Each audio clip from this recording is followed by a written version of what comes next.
நிறைய அத்லெட்ஸ்க்கு இந்த டெக்னிக் தெரிஞ்சிருக்காது. ஆனா கண்டிப்பா தெரிஞ்சிருக்கணும். ELDOA are lots developed by Guy Voyer. இது ஒரு myofascial stretching technique. Helps in decompressing targeted spinal segments. நான் இங்க பண்றது பாத்தீங்கன்னா L4, L5 டார்கெட் பண்ணி. காஸ் அந்த ஏரியா தான் ரொம்ப லோட தாங்கி கம்ப்ரஸ் ஆகிருக்கும். How to do it?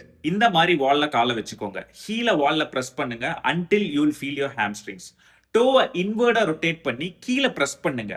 செஸ்ட்டுக்கு பேரலா கையை பிரஸ் பண்ணி தம்ஸை அவுட்வர்டா ரொட்டேட் பண்ணுங்க. Hold it there for 30 seconds to 1 minute.